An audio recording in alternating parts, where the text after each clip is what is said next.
हाँ, नमस्कार प्रिय विद्यार्थियों। आज हम बात करेंगे एक दूसरे महत्वपूर्ण तथ्य की जिसने समाजशास्त्रीय सिद्धांत के उद्भव और विकास के लिए महत्वपूर्ण भूमिका निभाई। और एक प्रश्न जो मुझे पूछा था उसका जवाब भी स्टूडेंट को आज की इस बात में मिल जाएगा कि आखिर समाजशास्त्रीय सिद्धांत और समाजशास्त्र की उत्पत्ति को इतिहास की एक घटना क्यों कहते हैं। इसका जवाब भी आज की इसी बात में मिलेगा। तो कल 2 क्लासेस में हमने बात की थी कि पुनर्जागरण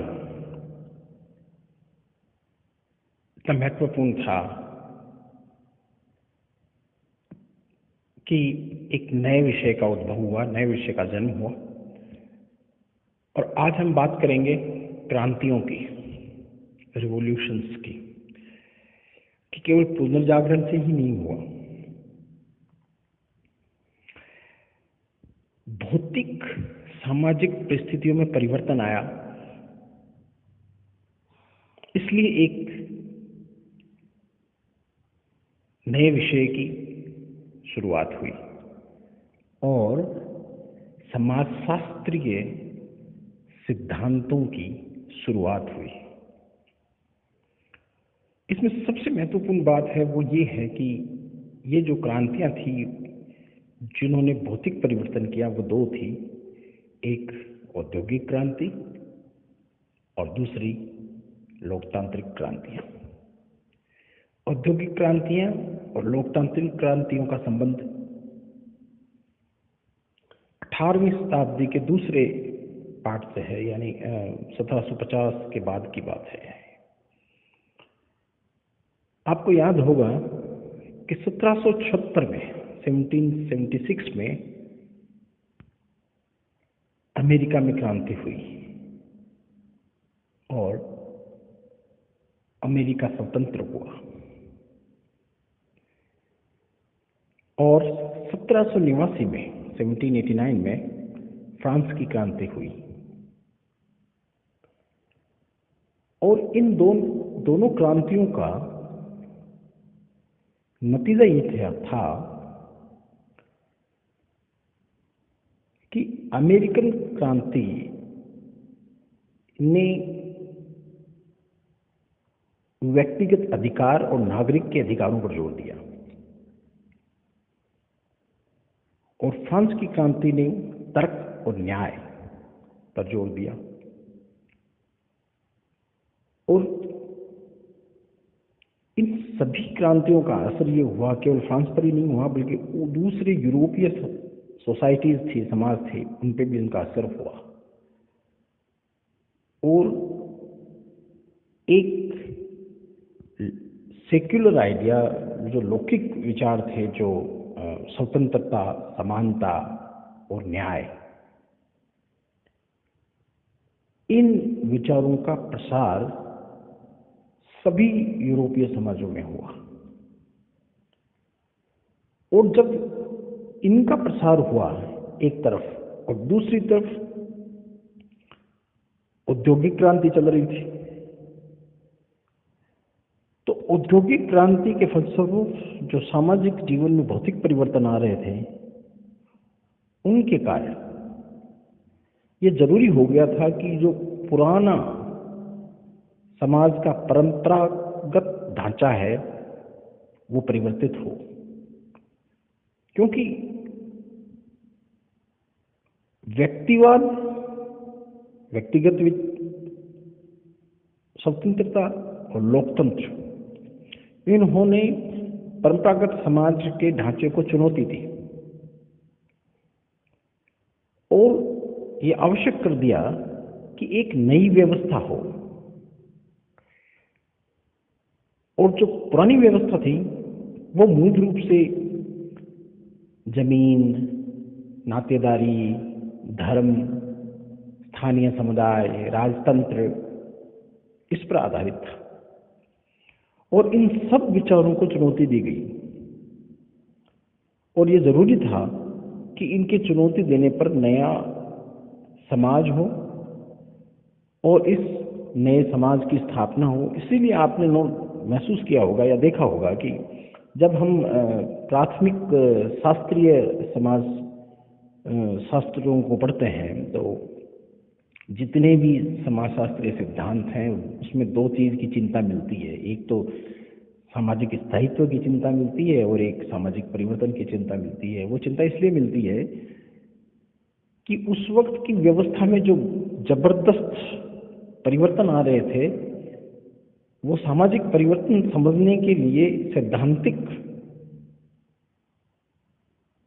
समाजशास्त्रीय सिद्धांतों का जन्म देना आवश्यक था। समाजशास्त्रीय सिद्धांतों से की दृष्टि से उनका विश्लेषण करना आवश्यक था और दूसरी तरफ समाज में स्थायित्व आना जरूरी था, क्योंकि उस वक्त इतने ज़्यादा सामाजिक परिवर्तन हुए तो प्रश्न ये पैदा हुआ कि आखिर समाज में स्थायित्व कैसे रहेगा। जब इतने ज़बरदस्त परिवर्तन हो रहे हैं तो क्या समाज कभी एक शांतिपूर्ण स्थायित्व में आएगा।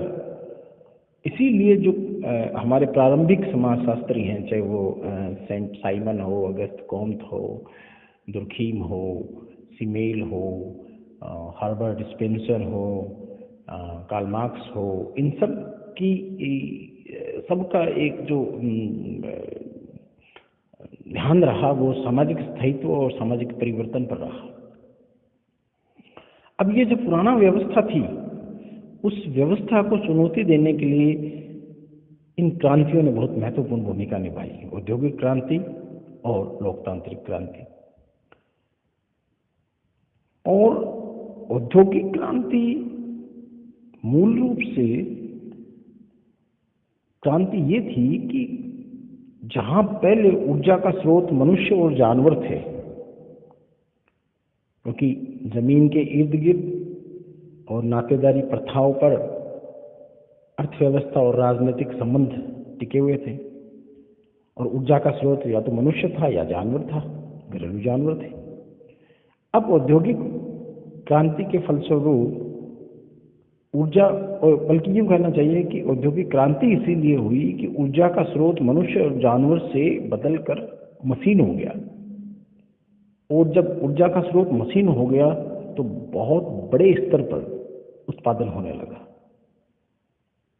और इन उत्पादन के कारण, इस बड़े स्तर पर होने वाले उत्पादन के कारण औद्योगिकरण हुआ, शहरीकरण हुआ, संचार व्यवस्था में परिवर्तन हुआ, श्रम विभाजन है वो जटिल होने लगा, सामाजिक विषमताएं होने लगी, स्वास्थ्य की समस्याएं पैदा होने लगी, शहरों की समस्याएं पैदा होने लगी और एक नया वर्ग अस्तित्व में आया जिसको हम श्रमिक वर्ग कह सकते हैं, औद्योगिक श्रमिक वर्ग कह सकते हैं।